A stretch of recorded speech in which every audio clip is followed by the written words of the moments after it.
خلف آيات من سورة الجمعة. تفضل. أعوذ بالله من الشيطان الرجيم. بسم الله الرحمن الرحيم. يسبح لله ما في السماوات وما في الأرض الملك القدوس العزيز الحكيم. هو الذي بعث في الأمين رسولا منهم يتلو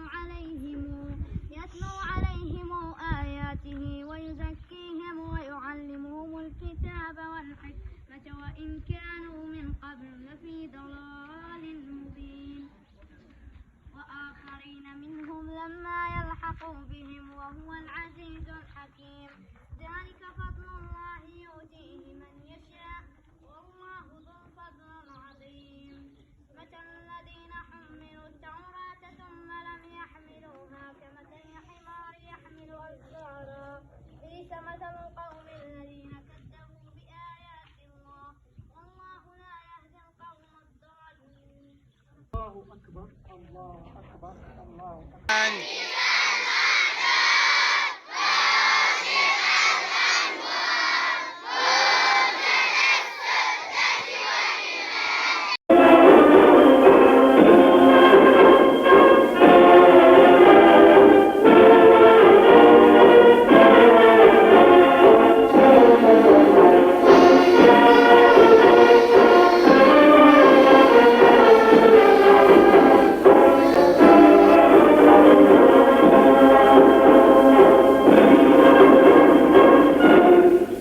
الحمد لله والصلاة والسلام على مولانا رسول الله وآله وصحبه.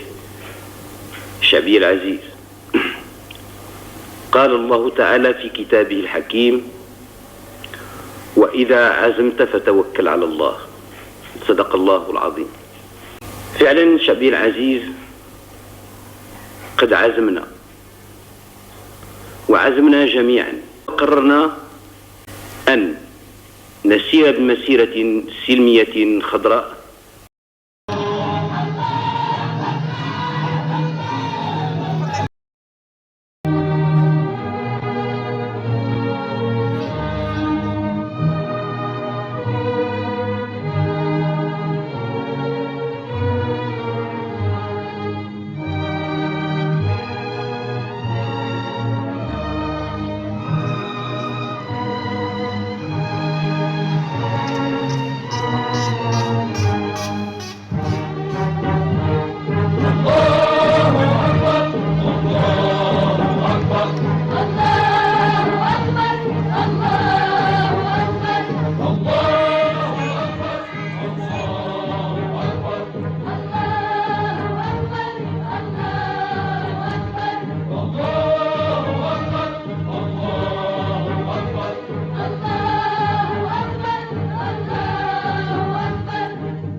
وما كدنا نعلن نبأ المسيرة شعبي العزيز حتى وجدنا فيك من الاستجابة ومن الطاعة ومن التسابق إلى الخير ما أنت مجبول عليه من تلك الخصال الحميدة الشريفة التي جعلت منك وستبقى تجعل منك تعطي دروسا وتلقن دروسا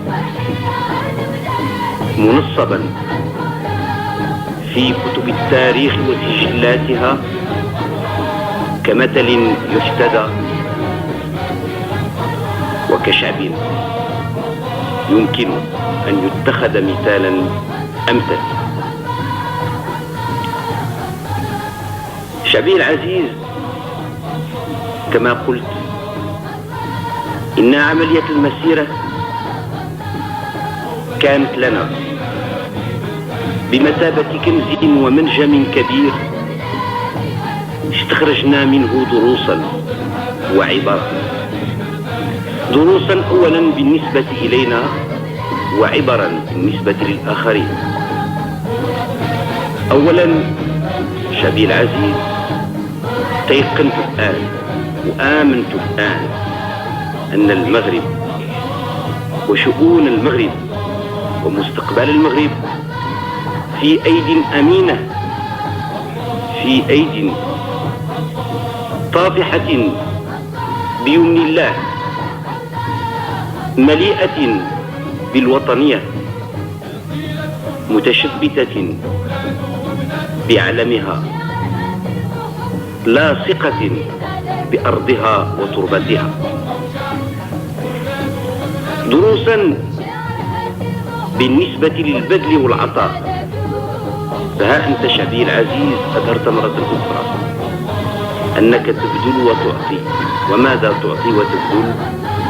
تبذل وتعطي أغلى ما عندك، ألا وهو روحك، حياتك في البيت، وجودك مع أهلك، حياتك العادية. وهذا كله أعطيته لبلدك بكيفية تلقائية، بكيفية تجعل كل أحد جعله الله سبحانه وتعالى على رأسك يحمده ليل نهار أن أعطاه شعبا مثلك، ويسأل الله ليل نهار أن يزيده من فضله ويحيطه بتوفيقه حتى يتمكن من القيام بواجبه نحو شعب كالشعب المغربي. أما العبر الأخرى بالنسبة للآخرين، أولا تمكنا من معرفة دقيقة بمن هم أصدقاؤنا وأشقاؤنا، وبين من هم أرادوا أن يروا لهذا المشكل كما يرى له أي أجنبي عنا. بالنسبة لما كتب ولما قرئ، لم يثق بنا كثير من الناس في الأول، وظنوا أنها مغامرة، وظنوا أنها عملية سياسية تمكننا من تغطية عيوبنا ومشاكلنا. والحالة هذه أن الذين قالوا هذا الكلام أو كتبوه ينقسمون إلى قسمين، فمنهم من يجهل المغرب ولا حرج عليه، ومنهم من يعرف المغرب ومع ذلك كتب عليه ما كتب أو قال فيه ما قال، وما ذلك إلا لغيظ في نفوس الذين كفروا، وما ذلك إلا لحسد وحقد ضد هذا البلد الذي ولله الحمد أعطى وسوف يبقى يعطي الأمثلة والدروس لغيره. شعبي العزيز، إنني أتتبع سيرتك منذ أن أعلنت المسيرة، أتتبع سيرتك في المدن، في القرى، أتتبع سيرتك في المخيمات على تخوم الصحراء، فما أرى إلا الوجوه الناعمة والأنظار الراضية، ولا أسمع إلا الزغاريد والحمد والشكر وأنواع الفرح المتعددة الأصناف والأطراف. شعبي العزيز، إنك بسيرتك نحو مسيرتك ربما تمكنت أنت الشعب المغربي من تجسيم وتجسيد ما نسيه العالم من مصالح سبل الصلح والتصالح بالنسبة للسبل الأخرى. فالمسيرة المغربية أصبحت أعجوبة الزمان، والحالة هذه أن الناس نسوا أن في مسيرة السلم يمكن أن يجدوا أكثر مما يمكنهم أن يجدوا في مسيرة الحرب.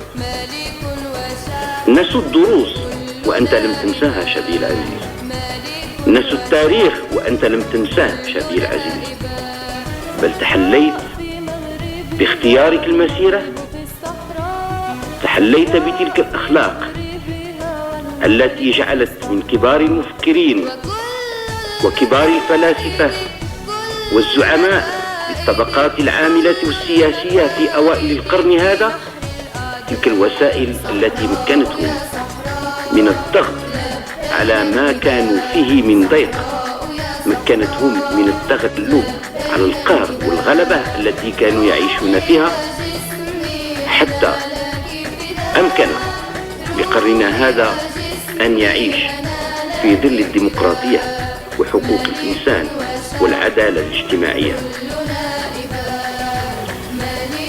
فمن عجب الأشياء أن الناس نسوا وأنت لم تنسى، ومن عجب الأمور أن الشعوب نست وأنت لم تنسى. وهذا ما يزيدني فخرا على فخر في كوني أراد الله لي سبحانه وتعالى أن أكون خادمك لأسير بك وتسير بي نحو الآفاق التي نرضاها لأبنائنا ولأسرتنا الكبيرة، الأسرة العالمية كلها. شعبي العزيز، غدا إن شاء الله ستخترق الحدود، غدا إن شاء الله ستنطلق المسيرة، غدا إن شاء الله ستطؤون أرضا من أراضيكم وستلمسون رملا من رمالكم وستقبلون أرضا من وطنكم العزيز. وكأب مرشد لك وكأمير المؤمنين وقائد لسياستك سأزودك شعبي العزيز بعض النصائح. أولا شعبي العزيز، بمجرد ما تخترق الحدود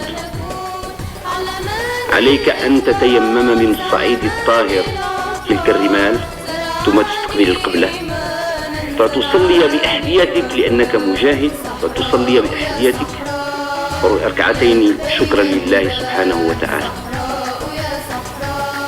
كما قال الفقهاء: فإذا الحسن بدا السجود له فسجود الشكر فرض يا أخي. ثانيا شعبي العزيز، عليك أن تعلم أن هذه المرحلة من المسيرة ليست كسابقتها. هذه المرحلة تستلزم منك ضغطا أكبر ونظاما أكثر، فعليك أن تكون مطيعا سامعا للذين هم يؤطرونك حتى يمكننا أن نسير بمسيرتنا إلى الهدف المطلوب.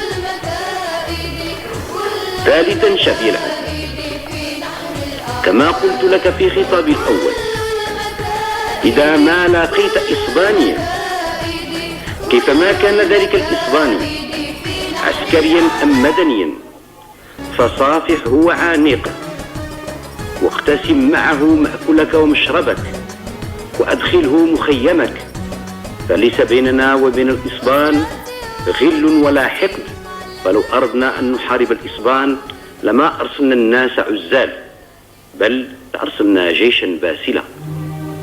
ولكننا لا نريد أبدا أن نطغى ولا أن نقتل ولا أن نسفك الدماء، بل نريد أن نسير على هدى وبركة من الله في مسيرة سلمية. فعانق إخوانك وأصدقائك الإسبانيين عسكريين كانوا أم مدنيين، وإن أطلقوا عليك نارا فتسلح بإيمانك وتسلح بقوتك وزد في مسيرتك، فلن ترى في آخرها إلا ما يرضيك ويرضي راحتك وراحة ضميرك. وفيما إذا تعدى عليك المعتدون من غير الإسبان شعبي العزيز في مسيرتك، فاعلم أن جيشك الباسل هو موجود مستعد لحمايتك ووقايتك ضد كل من أراد بك السوء. شعبي العزيز، هذه بعض الكلمات التي أردت أن أوجهها إليك قبل أن تشرع في المسيرة. كان بودي شعبي العزيز أن أكون في الطليعة، ولكن يقال بأن واجب القائد هو أن يبقى في مركز قيادته ليسهر على أوامره وتنفيذها، وليتمكن من أن يبقى بالاتصال مع جميع أطراف المملكة وجميع أفراد الأسرة. فاعلم شعبي العزيز أن قلبي كله معك، وأن جوارحي هي جوارحك، وأنك حينما ستنظر إلى الآفاق الجديدة التي فتحها الله أمامك، وحينما ستطأ تلك الأرض الطيبة، فإن جوارحي وحواسي كلها سوف تكون هي حواسك كما كانت دائما، وهي جوارحك كما ستبقى دائما. شعبي العزيز، مما يثلج الصدر ومما يدخل الفرح أنك غدا حينما ستسير سوف لا ترى فقط العلم المغربي، بل سيكون علمنا المغربي الأحمر ذو النجمة الخضراء في مسيرتنا الخضراء، محفوفا أولا بعناية الله وألطافه، وثانيا بأعلام أخرى من أشقائه دول العرب ودول إفريقيا، أعلام لها تاريخها كذلك، ولها كذلك مجدها، ولها صولتها وجولتها، ولها ماضيها ولها حاضرها ولها مستقبلها. فسير شعبي العزيز على بركة الله، تكلأك عنايته وتحفك بك رعايته، وسدد الله أقدامك وخطاك، وجعل هذه المسيرة مسيرة فتح مبين على الشعب المغربي وعلى إخواني الصحراويين الذين نحن في أحر من الجمر عن اللقاء بهم ولعناقهم والتعرف عليهم. وإننا نحمد الله سبحانه وتعالى أن هدانا إلى صراطه المستقيم، وجعلنا ننهج نهجه القويم، راجين منه سبحانه وتعالى أن يديم علينا نعمة الشكر، نعمة الحمد والشكر، حتى نحمده كثيرا ونشكره كثيرا، فيعطينا كثيرا ويلبي دعواتنا كثيرا.